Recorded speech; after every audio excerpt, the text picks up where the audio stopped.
Hello my dear friends, welcome back to another video. അപ്പോൾ കഴിഞ്ഞ തവണത്തെ വീഡിയോയിലെ പോലെ ഇത്തവണയും നമ്മൾ ചെയ്യുന്ന ഒരു പ്രോഡക്റ്റിനെ കുറിച്ചുള്ള ഡീറ്റെയിൽ ആണ്. അപ്പോൾ ഇതാണ് നമ്മുടെ പ്രോഡക്റ്റ് ഹെൽമെറ്റ് AC.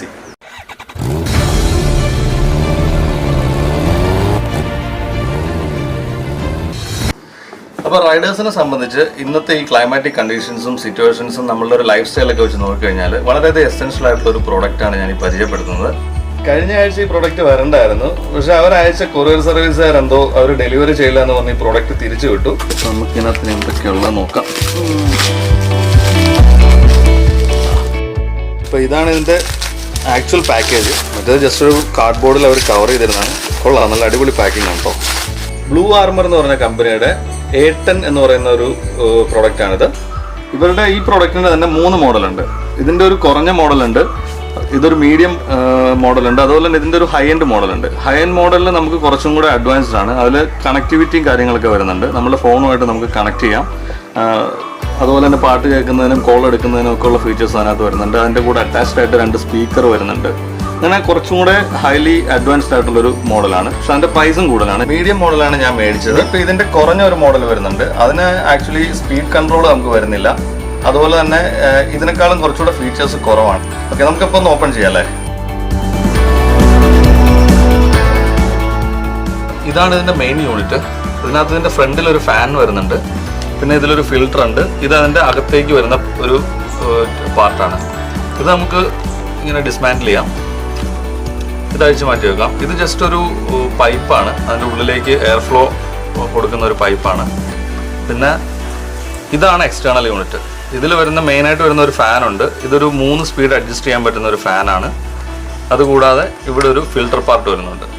ഈ കാണുന്നതിൻ്റെ ഒരു ഫിൽട്ടർ പാർട്ടാണ്.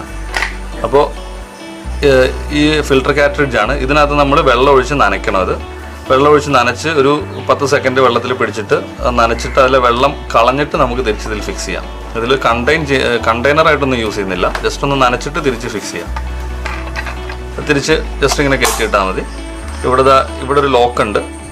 ഈ ലോക്ക് പ്രസ് ചെയ്താണ് ഇത് അഴിച്ചെടുക്കുന്നത്. സിമ്പിളാണത്. ഇത്ര ഉള്ളൂ ഇതിൻ്റെ സിസ്റ്റം. പിന്നെ വരുന്നത് ഇത് നമ്മളുടെ ഹെൽമെറ്റിലേക്ക് ഇത് അറ്റാച്ച് ചെയ്യാനുള്ള ഒരു മൗണ്ടാണ്. ഇത് നോർമൽ നമ്മുടെ ഗോപ്രോ ക്യാമറകൾക്കും യൂസ് ചെയ്യാം, അതുപോലെ തന്നെ ഇതിന് യൂസ് ചെയ്യാം. രണ്ടിനും സെയിം മൗണ്ട് തന്നെയാണ്. ഗോപ്രോയുടെ പോലെ തന്നെ സെയിം മൗണ്ടാണ്.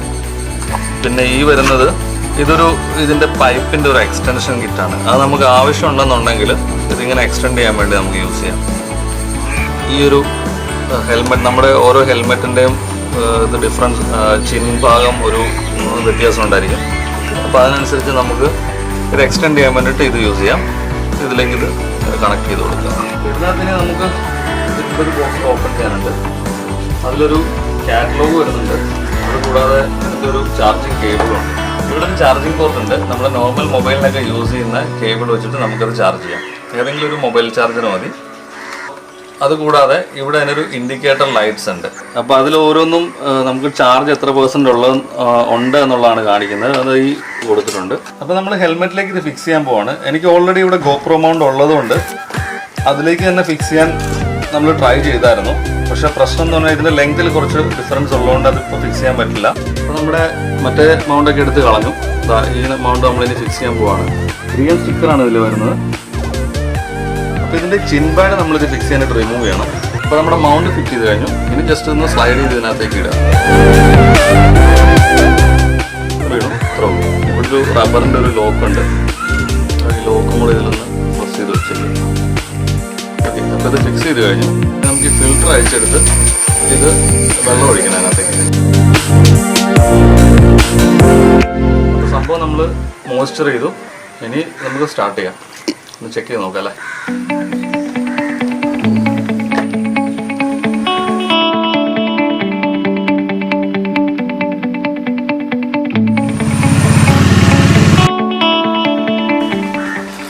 ഗൈസ്, ഞാനിപ്പോൾ 2 ദിവസത്തോളം ഉപയോഗിച്ചു. ട്രാഫിക് ഉള്ള സമയത്തും ഈ ബ്ലോക്കിലുമൊക്കെയാണ് നമുക്കിത് ഏറ്റവും കൂടുതൽ ഉപകാരപ്പെടുന്നത്. നമ്മളെ നോർമൽ റൈഡിൽ ശരിക്കും ഈ കാറ്റടിക്കുന്നതുകൊണ്ട് നമുക്ക് ഇതിൻ്റെ ഒരു എഫക്റ്റ് എത്രത്തോളം ഉണ്ടെന്ന് അത്ര അങ്ങോട്ട് ഫീൽ ചെയ്യില്ലെങ്കിലും ട്രാഫിക്കിലും ബ്ലോക്കിലും ഒക്കെ വണ്ടി സ്ലോ ആകുന്ന സമയത്തും നിർത്തുന്ന സമയത്തും ഒക്കെ നമുക്ക് നല്ലോണം നമുക്ക് ഡിഫറൻസ് ഫീൽ ചെയ്യും. അപ്പോൾ അത് വെച്ച് നോക്കിക്കഴിഞ്ഞാൽ എന്താ പറയുന്നത്, അത് അതിൻ്റെ പ്രോപ്പറായിട്ടുള്ള പർപ്പസ് ചെയ്യുന്നുണ്ടെന്ന് തന്നെ നമുക്ക് പറയാം.